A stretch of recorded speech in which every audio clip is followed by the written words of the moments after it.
what we're going to be talking about here today is the piece that I've installed in the cafe called Voice of the Water. And one of my larger overarching goals with this piece is to introduce our surrounding waterways and the movement of the water through these Algonquin highlands to individuals in the community, with the goal of helping everyone here, helping listeners develop a more intimate relationship with the waterways. And as I was driving over here today, I was thinking about how the Anishinaabe peoples moved through this space. It's my understanding that there were not a lot of permanent residences in this particular area, but this was part of the larger territory that these people moved through. So this is an area that had resources, that had various things, but it wasn't enough to sustain over a long period of time. So now that we're inhabiting this space over long periods of time, the impacts that people have, or the impact of long-term human settlement is becoming apparent. And one of the ways that it becomes apparent is in our waterways. All water is connected on Earth. There is one world ocean, right? We have all these arbitrary distinctions of what makes the Pacific or the Atlantic. But if you look at a globe, it always goes around, right? And all of that water that comes up out of the ocean moves into clouds, and it comes up, depending on, well, yeah, from here it comes up over the Rockies, right? Rains down across, and then it comes up again off the Great Lakes here, sweeps up and around, and then it moves back down across the St. Lawrence. And so our water is moving from the Pacific to the Atlantic. And through us, right? We also take in water, we let out water. Water is part of life. So, my dream is to help people become more connected to our water and start to take agency and care with what happens to our waterways. I saw a sign just outside Warbler's Roost that's Friends of, it's Forest Lake, right? Deer Lake. It is, okay, Deer Lake. They're in there, I heard mention maybe of Friends of Forest Lake. Anyways, we have Friends of Deer Lake, right? Where I live, in the eastern townships of Quebec, there's, we have a Friends of Lake Waterloo. The lake near my home has similar problems, I assume, to Deer Lake, where years and years of not industrial pollution, but residential pollution has actually severely damaged the local ecosystem. And so one of the things that we're doing in Waterloo, or that they are doing in Waterloo, is installing rain gardens and things like that to help water collect and move in ways that are more in line with what water wants to do, not with what people want water to do. So that's a little bit about why water. And the next question is, in this piece, I'm using a rotary telephone as an interface to access a larger sound map. And a lot of people, with the exception of Stephen here, have heard me talk a lot about my mapping research, so I'm not going to go into that in detail, other than to say one of the approaches I like to take with a map is to kind of move away from this. This is a beautiful map over here, right? This giant expansion of the local area. I like to move away from this bird's eye view, right? Because the bird's eye view assumes that we have dominion, that we have control over an area. If you can see it, you can mark it, you can create lines, right? And the lines are what is causing division, right? So when I'm creating a map, I like to think about the relationships between the different areas that are included in my mappings. As many of you saw yesterday, right, this can involve like a clock, right? So you have a constant cycle of motion. It can involve play. And here, with the Voice of the Water piece, it uses our relationship with telephones and the idea of telephony, which is projecting sound over distances. And what's really special about telephones, and I think something that has been codified into like rotary phones in particular. When I start talking about rotary phones, people's ears pick up in a different way than when I talk about phones, right? If I say rotary phone, they're like, oh. If I say phone, they're like, oh, so you mean like an app, right? And so there's a difference between these two, or these devices. And touchtone phones, you know, we'll put them in the middle somewhere, right? That was kind of like when we lost some of the haptic and like tactile connection to the interface, the phone as an interface. So rotary phones in particular are moving, I want to say breathing. They don't really breathe. That's being too arty. You know, they are these machines that require motion, right? The rotor actually requires, you know, it requires you to pull your finger around, and then the rotor has to spin all the way back. And as it spins back, there's a little notch inside on a cog that allows two reeds to click together. And as those reeds click together, that's what creates the dial, like the number that you're dialing, are these pulses of electrical connection between a switch. So in the mechanism, there's a little bit of life, right? In the handset, there's this action, this direction towards intent and towards, it's not perseverance, but I think we landed on it in our conversation, the Wave Farm radio interview, of dedication and continuation, right? You lift the receiver, so you make the conscious decision to pick up the phone. Then you make another decision, you decide what number you want to dial. And then while you're listening, you have to maintain that connection throughout, right? You're physically holding the phone up to your ear. Or if you're doing a lot of it, you get this little hunch, right? Anyone who's under 30 will have no idea what I'm talking about. Whereas now, like especially, you know, with the phone in my pocket, I can get a special headset, right? So or the ones that aren't connected at all, right? And just like be talking to people without being around people.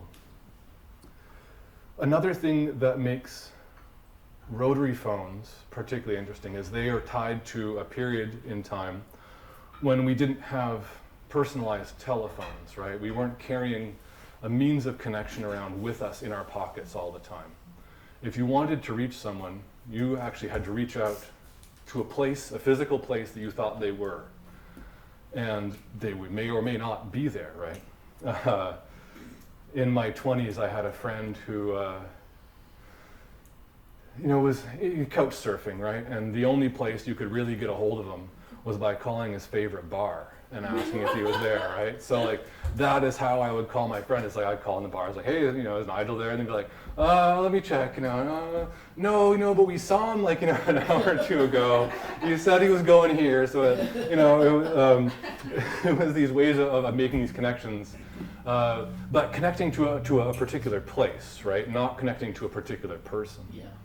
And so these are some of the elements that I think really help the voice of the water function, right? This idea of transmitting or like creating a connection across distance, right? And persevering with our listening, as well as this idea of connecting to a location, to, you know, it used to be an edifice, right? A building. Now, in this piece, we're actually connecting to our bodies of water. Another twist on that too is a lot of the rotary phones and also the crank phones before that were part of parting lines. So Correct. You weren't even connecting with one location, you were connecting with several locations, and everybody listening to each other's business, of course. Right? Yeah. Another friend in Saskatchewan was one of the last people on a party line in Moose Jaw. And, you know, he's like, yeah, you know the different rings, but, you know, sometimes you just pick up anyways and see like, oh, like what's happening with the Smiths down there? Well, that was a 3 ring, so let's just find out here. But that also creates community, right? That creates an interconnection as well as shared responsibility, right? And shared agency. You can choose to pick up the phone or not. So I've actually been working with phones for quite some time, including. No kidding, eh? Yeah. This was, I think, one of the first pieces I did for NAISA. This was presented in partnership with NAISA. Shortly after, this is 2010, so it was shortly after the move to the Witchwood Barns. Right. And I am having the greatest time with this piece because I'm revisiting a lot of the same ideas that I, you know, conceptually as an artist that I was exploring 15 years ago. With You Could Be Here By Now, what I was recording was the surrounding environment, or the environment surrounding the Witchwood Barns. And here's the inner guts. So we have like an Arduino, which is the little part at the very bottom, and this is it's called the Wave Shield, which was like one of the first pieces of like the first portable digital to audio or digital to analog converter. What's really fun about this piece is a lot of the code, the computer code that I used to make the phone function, I actually brought across from 2010. So I took the original code that I had worked out and was like, okay, you know what, this still functions, right? So even though this piece is not part of that piece, aspects of it are, right? The code, the skeleton, if you will, the structure that supports the piece itself is actually integrated into it from the get-go. So both of these projects, I'm going to go back a slide here so we can see it, work very, very similar, in a very similar way. We have, of course, numbers 1 through 9. In the case of You Could Be Here By Now, I had 10 recording locations, so it was 1 through 0. And as you dial each number, that would then connect you to a particular sound event. Triggered, in this case, by the Wave Shield here. I'm using a thing called the Robert Sonics Wave Trigger, which is just a fancier, higher quality version of the same idea. Like a SD card goes in, audio comes out. So, as you move around the dial, you are moving around space. And the goal is to encourage, this dedicated listening moment, right, where you kind of allow yourself to pass through the telephone and dive into the body of water. Of course, Here By Now was a lot more gritty, lots of buses, all these, the urban sounds. Intermixed with, there was a lot of park areas and a playground. I remember that being one of my favorite parts to work on editing. So I've been working with phones had been working with phones a long time ago. And let's see, about 2.5 years ago, I started reading about wind telephones. And we've talked about wind telephones with Stephen. I don't know that you're familiar with the concept. It's a kind of a community-based movement where people install unconnected telephones in publicly accessible places.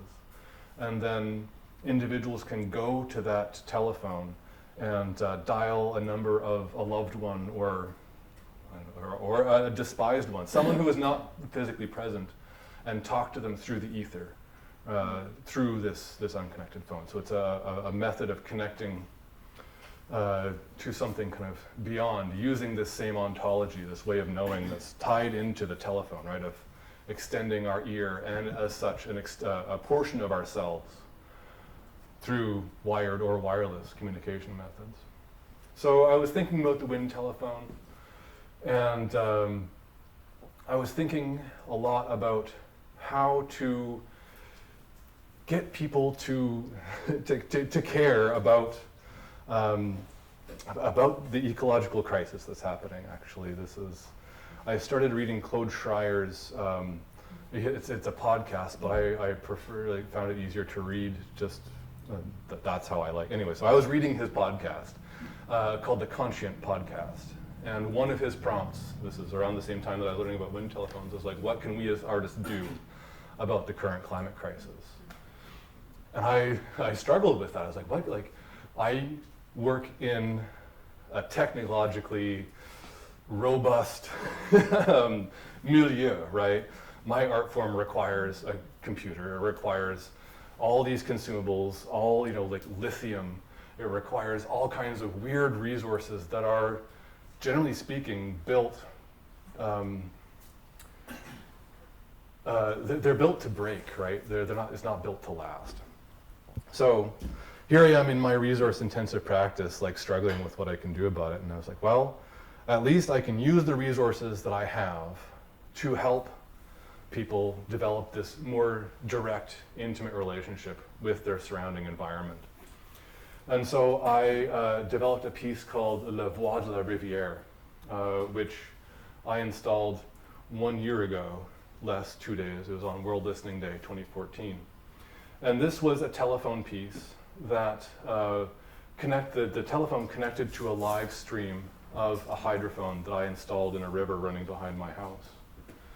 And here, this is the location, the installation location. So this is a small, it's called a relais, which translated is like carriage / station house, right?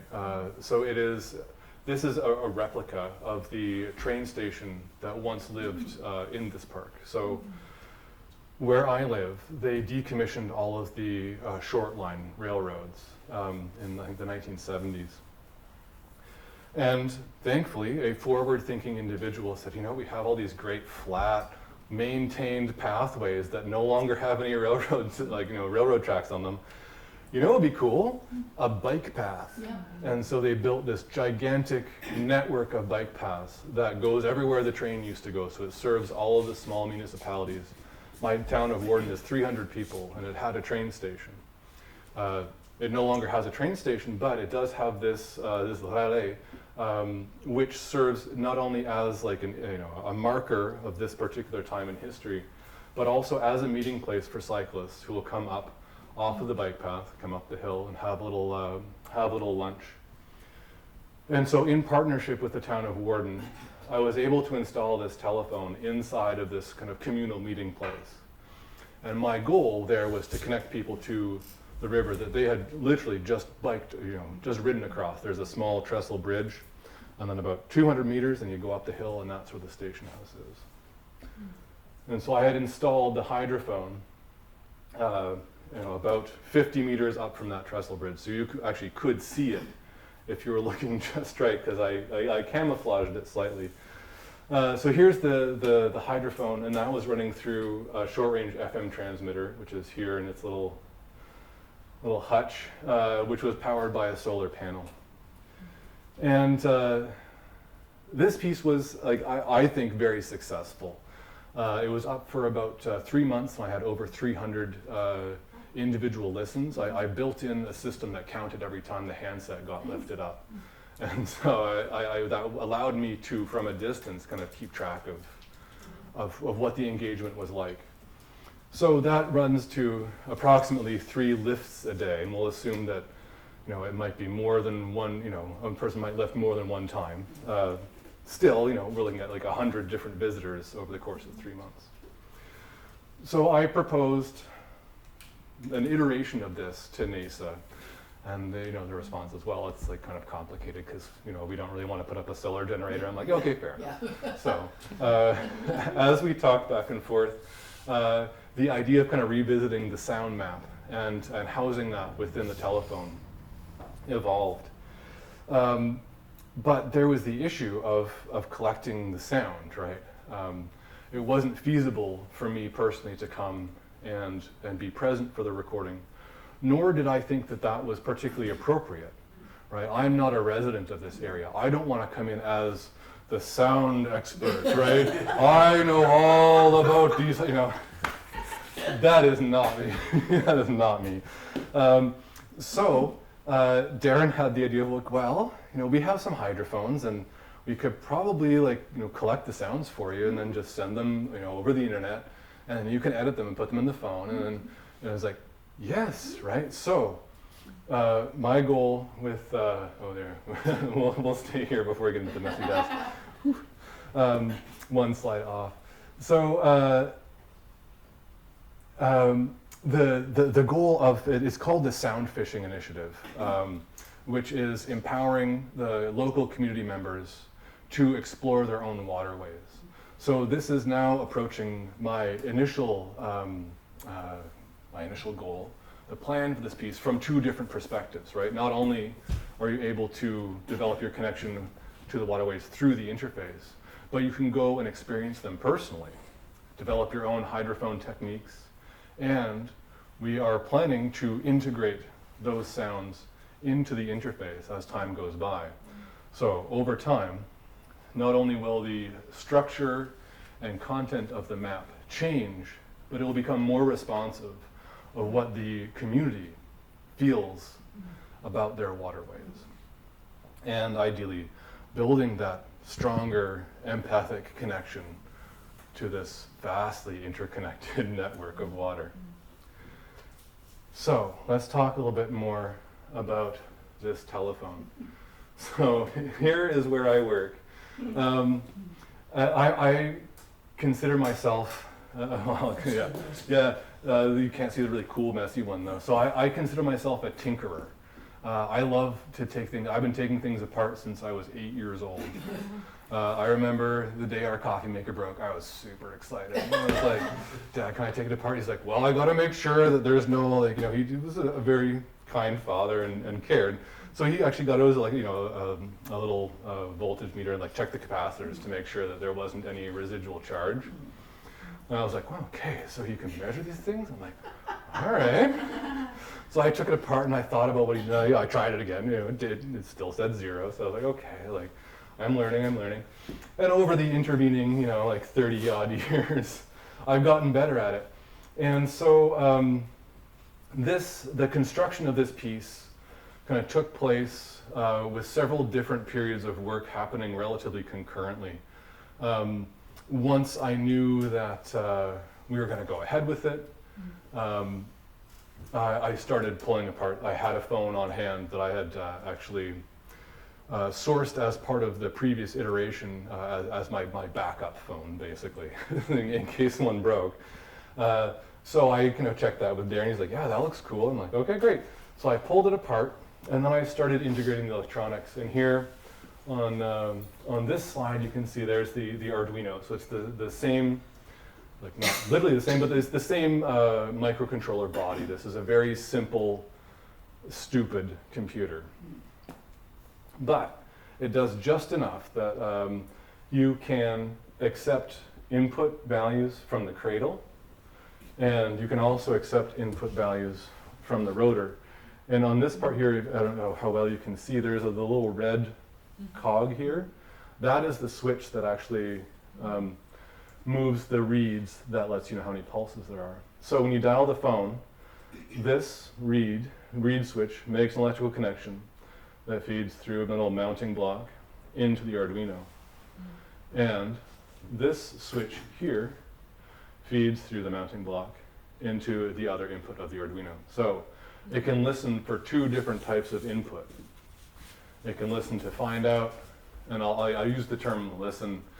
Well, I'm a sound artist, right? It's like, it's paying attention, right? It's sensing, I guess would be the way to say it. But I like it to listen. So it's listening to see if someone's lifted up the handset.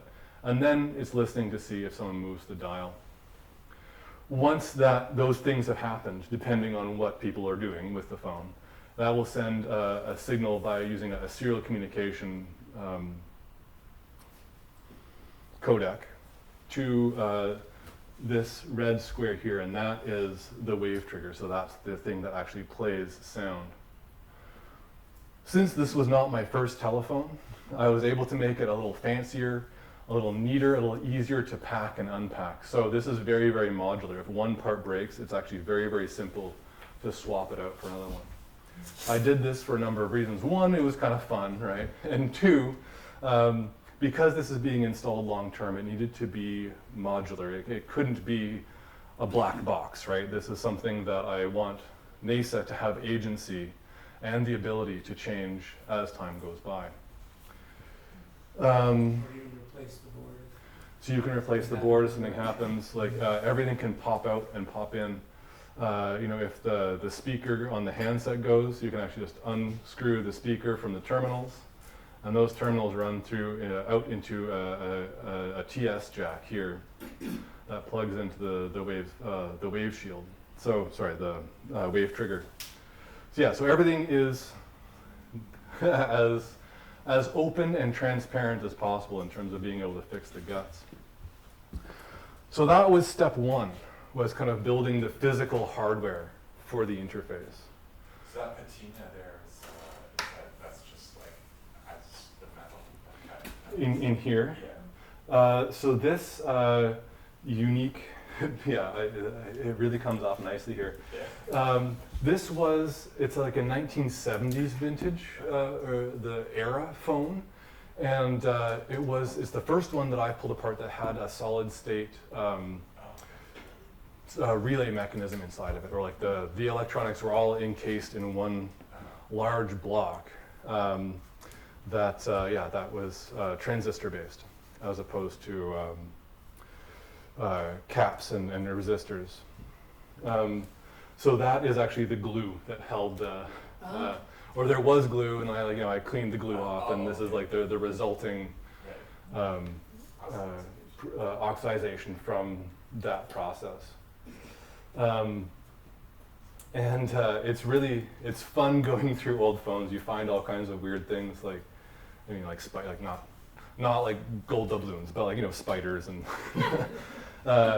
dust, and you can find out the people who used the phone beforehand. I have one phone that's from a smoker's house that that's the one that I use when I want to test something that I think might mess up the phone quite badly. It's like, okay, we'll use that one for a bit. Okay, it didn't blow up, so we can use the nicer phone. I had some that came from, they were stored in a barn for a number of years, right? So it was just all dust. This one was actually pretty clean. But I did completely disassemble the phone. I took apart the handset, the entire body, stripped it down, buffed it back up again. So I kind of restored a new sheen to the outside of the body as well. So while I was working on this, I was also working on the code. And because my goal was to give power and agency to NAISA to fix this, I also spent a lot of time commenting on the code. So there's descriptions and details about what's happening with each step of the process kind of built into it. And one of the things that I brought from my PhD studies was understanding that this is as much the art as any other part of it, right?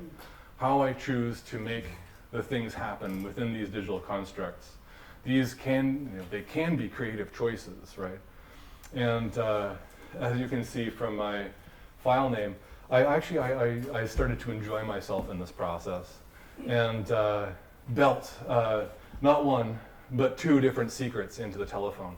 And so here's the little that creative spark kind of moves throughout the entire process. So just to give you folks an example of something that actually happens. Oh, here's how the secret code works. So I don't know how familiar people are with code, but what this is doing right now is it's trying out a bunch of different situations to see, previously in the code, a lot of these different things have been set. So this means if rotary input does not equal 0, that means if there is rotary input, i.e.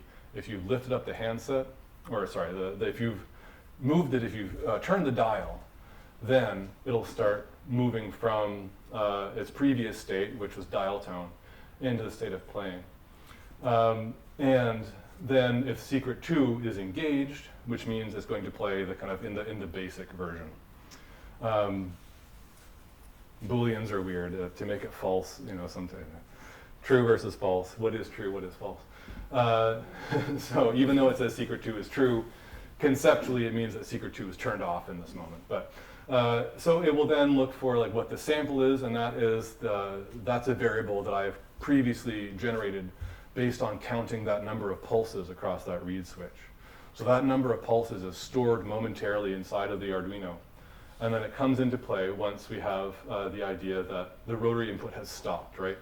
Or it occurred, and then it stops.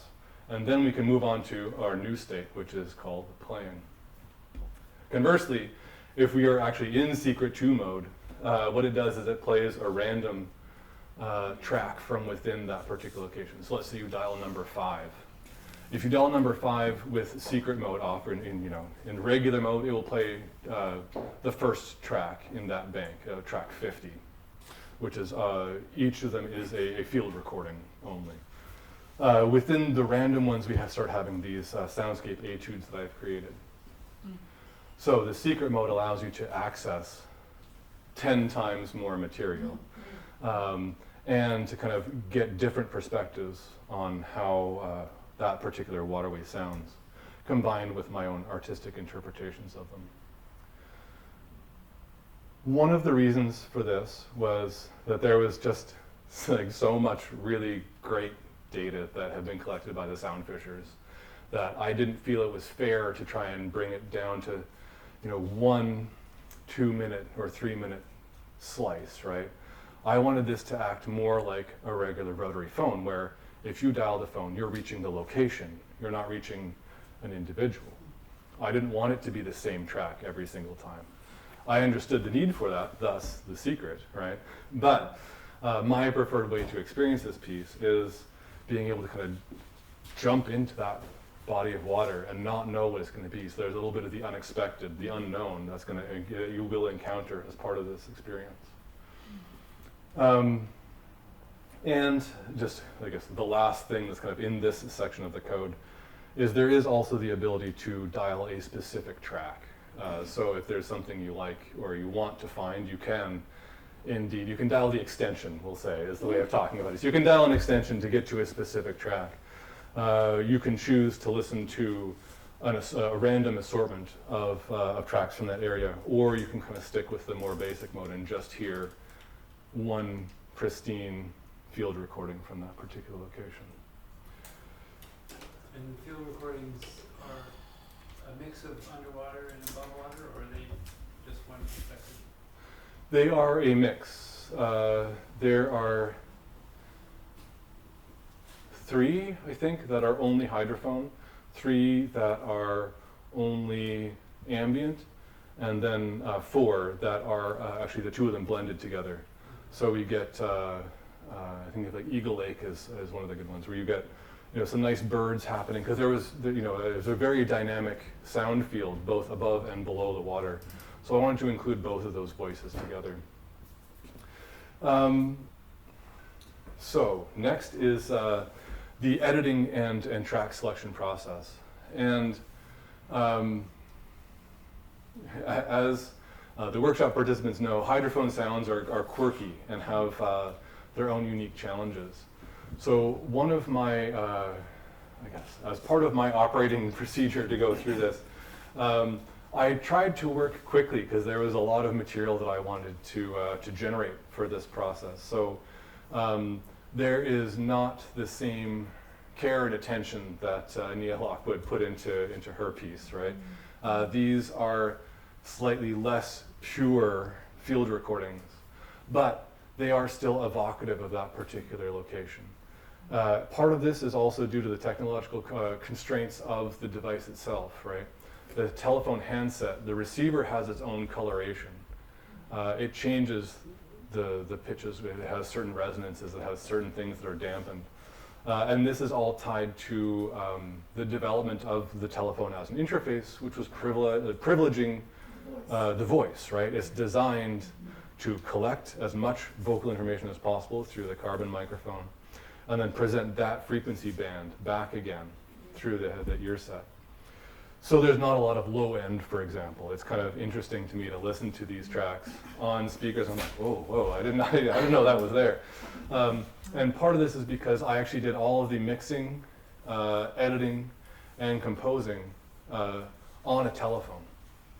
So I have, I have a collection of phones. So I have one that's just plugs into an audio jack, right? So I plug that into my interface and use that as my monitor, thus the classic hunch, right? So you can be like coding or like composing, and then just like listening through the earpiece there.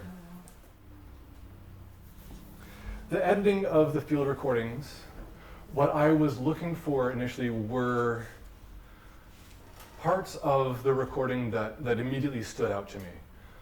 One of the really beautiful parts about the experience of creating this piece was that unlike every other piece I've ever done before, I didn't do any of the recording, right? Or the initial recording.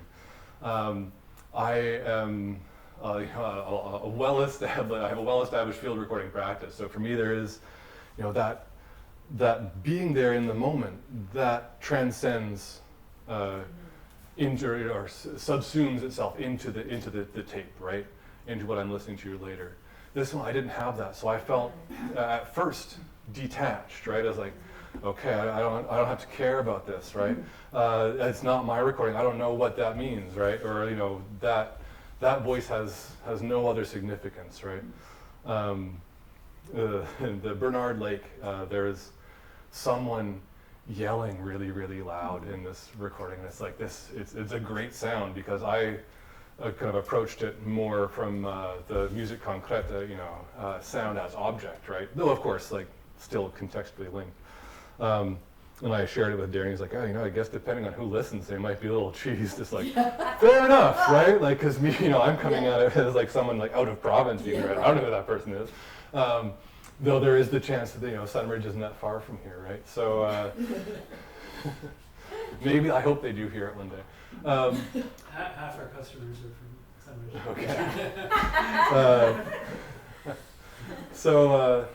Navigating that took a little while, but then as the archive grew, I became more attached to the sound because I was building the associations that I'm asking other people to build. I was doing that work alongside the listener, right? I was coming into these sounds blind, right? I had no visual reference, and that's a big part of field recording, certainly up until this point for me, is having that visual reference for what happened.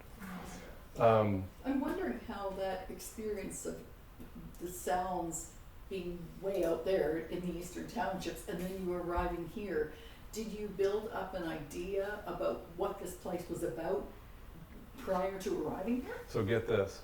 I met Alistair, who was one of the sound fishers. Yeah, right. I met with him on Friday. Uh-huh. And I started by thanking him. We did some beautiful recordings. And then we were chatting. He's like, I took pictures of all the locations. I'm like, oh, amazing. I do that too. And he's like, well, let me show them to you. And I was like, okay. So I, picked, it's not Forest Lake. It'll come to me later. Anyways, I was like, so this one, it's all the blackbirds, right? Like that's marshy. He's like, oh yeah, that was cattails everywhere. Like that's what was in my brain. Yeah, yeah. And then he shows another picture.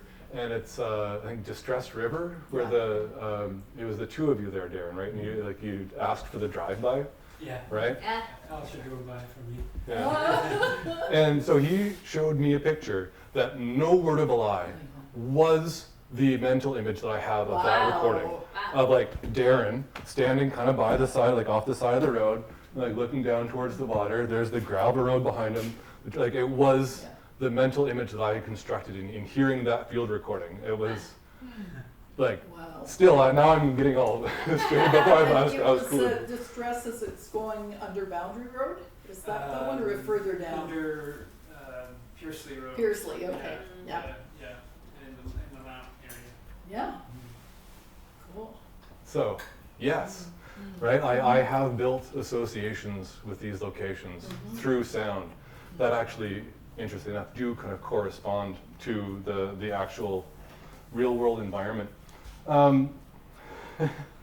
But as with like the secret modes inside of the code, I was like, there's more I could do here, and like not having that engagement with the genesis of the sound, I think was lacking for me. So as I was listening through, I'm like, oh, that's actually like a really cool little sample.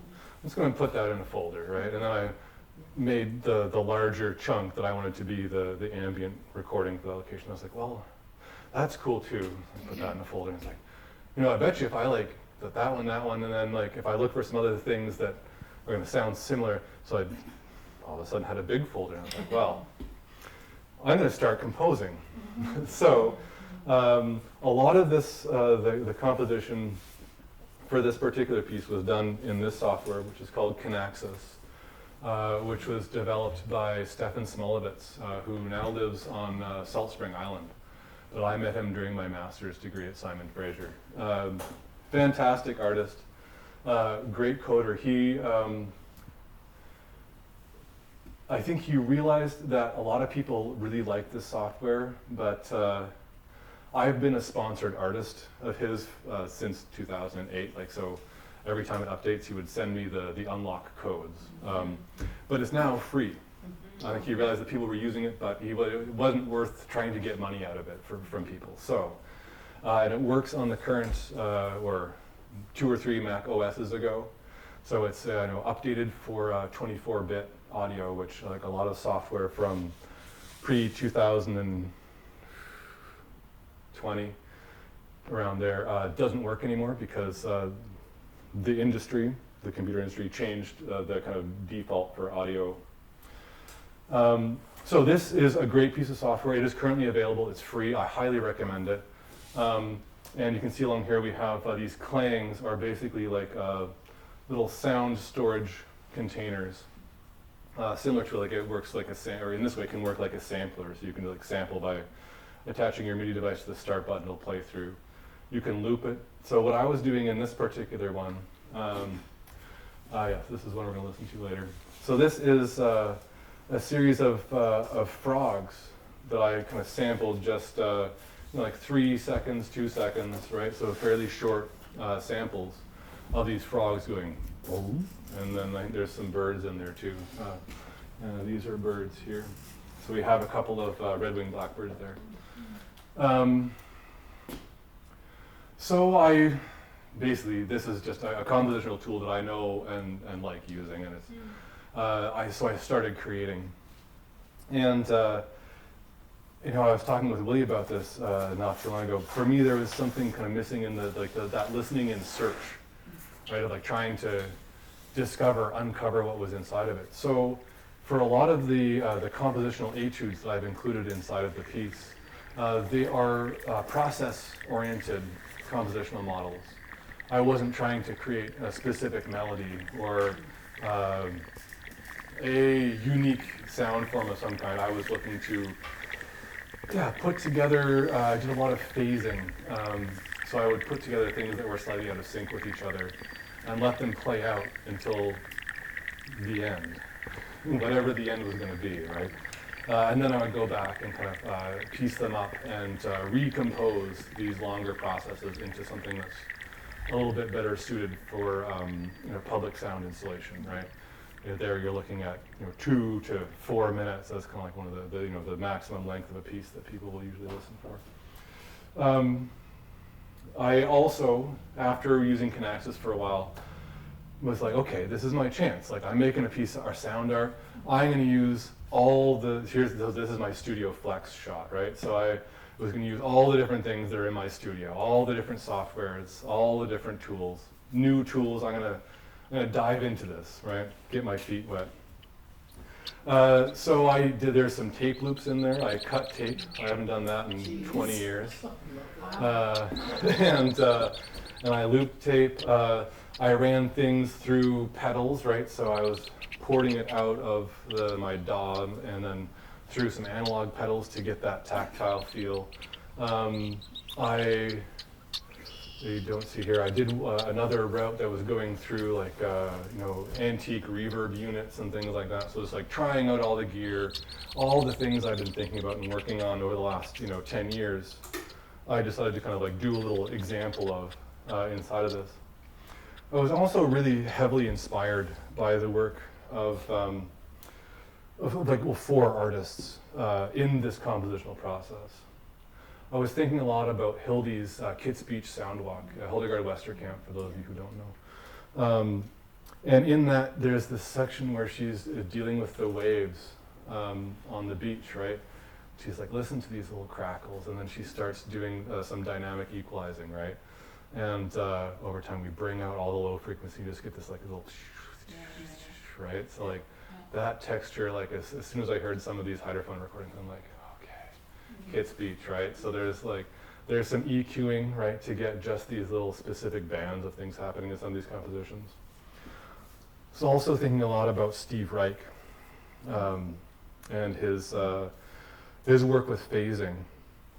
I'm thinking of like Come Out to Show Them, right? It's Gonna Rain. Trevor Wishart. A little bit less so, but like the American Triptych, right? Where we start pushing, we start with a recognizable sound and then we use the phasing or whatever your technological intervention is going to be to like extend and stretch and pull that sound out. And the goal for me with these processes was to kind of unearth the voices that were hidden inside of the recordings. As we have listened to some of the recordings we've made recently, like, you know, pitch shifting can make a dramatic change in what you're hearing inside of the sound. Here we go. So there's my audition telephone. That's the one I used for mixing and mastering. And there's my code, right? So this is just before I left, I was doing all the last tweaks, and I was like, I can take one more picture. So there you can see there's the body, the black body of the phone, and yeah, a bunch of crud. I have a lot of messy desks. I was also thinking a lot about Hugh LeCain's Dripsody,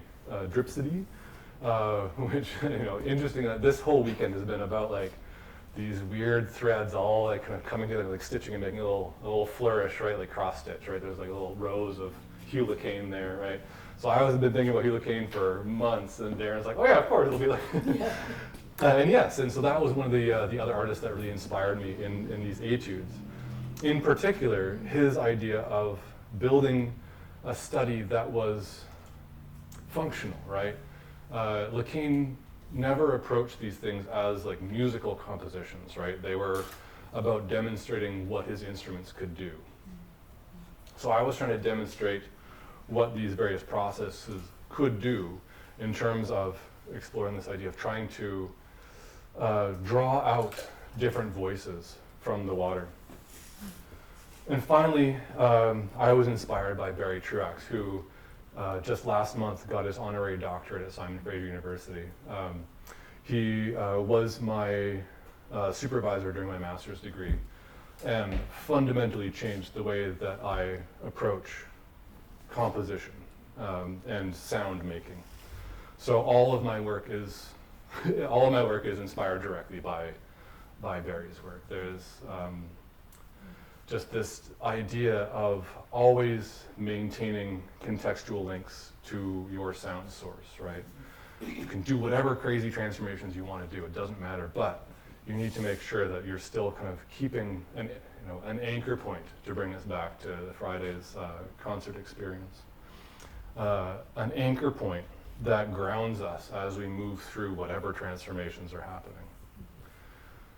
So, Westerkamp, Steve Reich, Hugh LeCain, and Barry Truax all really have their voices as well contained within this piece. So this project got a little out of hand. In a good way. It grew, and I was not expecting it to become this thing until all of a sudden it was like the middle of June. I was like, oh, right, I had just finished doing the first couple of locations, and it was like the next batch of sounds were about to come in. I was like, this is going to be big. It's going to be a lot. And so I then had to develop a system for how I was going to deal with the data, right? So I love spreadsheets, so of course my art has spreadsheets in it. And this is the kind of the repository of how I keep track of everything that's inside of this particular piece. I'm also not great at track names. As you can see, they don't have very creative names. They're descriptive in kind of like a weird cryptic code that makes sense to me. And if someone really spent some time thinking about it, they'd be like, oh, okay, fair enough. I mean, here, this is the Deer Lake dock, run through the lexicon. And I tried to be nice, again, trying to think about NAISA managing this over time, right? So this spreadsheet will also help the Sound Fishing Initiative know where they can add, what they can add to. If something is an etude, or if something is ambient. So the descriptions refer to, those are the ones that are ambient recording, or sorry, the etudes.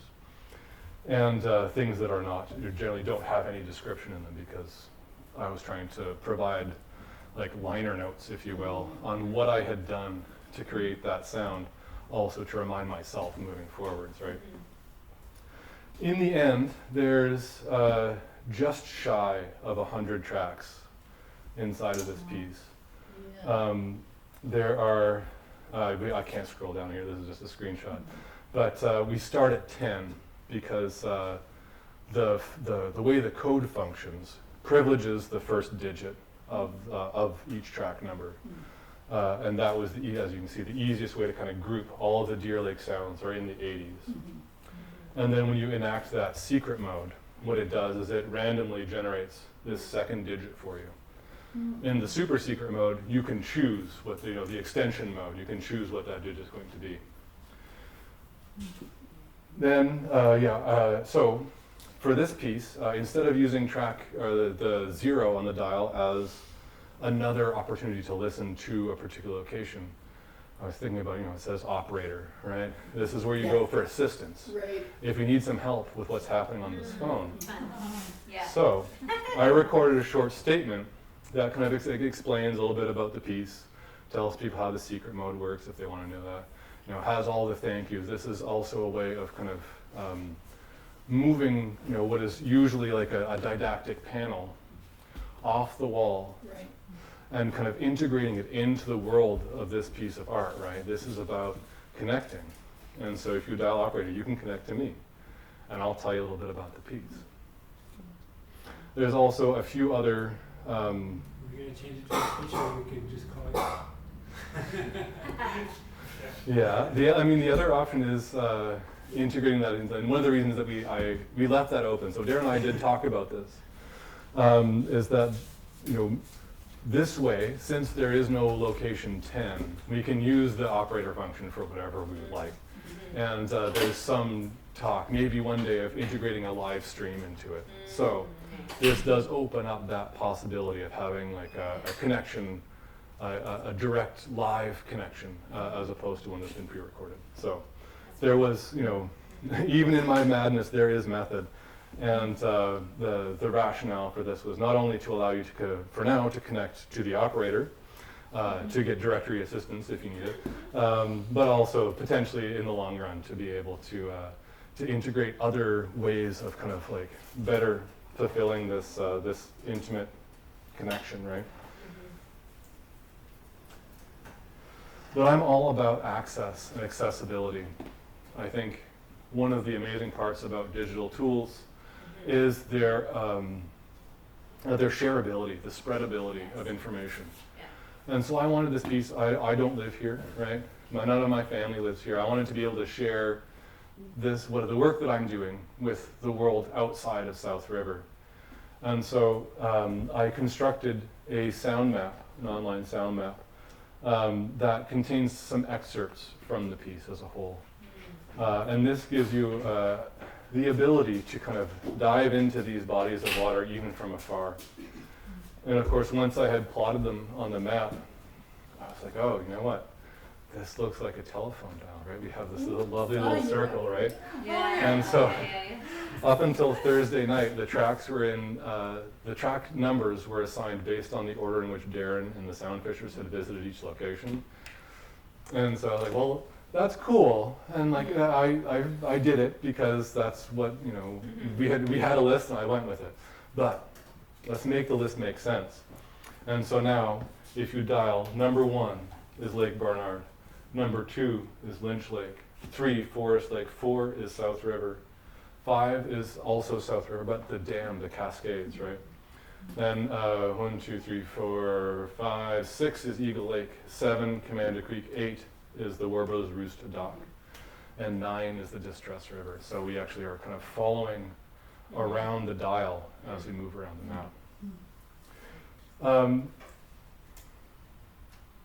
going to stop there because I don't want to just keep gabbing forever. However, I have the sound map here on this computer. If people are interested in listening to a little bit over the air, we can explore a little bit. I would also invite you to take a moment and dial in to our local waterways. But before I finish, I'd like to once again thank everyone for being here with me this weekend and for visiting for this chat. It's been a real pleasure being here and kind of reigniting some old friendships, making some new ones. And most importantly, it's been a magical weekend of, as I mentioned before, all these different threads coming together and stitching themselves through and weaving together. And that, to me, has been very responsive to the goals of my project, which is about bringing these threads together, right? Trying to get people into, okay, here's Distress River, here's Commander Creek. How do they work together, right? Where does that water flow, right? Is it coming down through? It's not only going to the Distress River, right? It's moving through and among all these different bodies of water. So, with that, I will say, Nina Storm, thank you, and enjoy.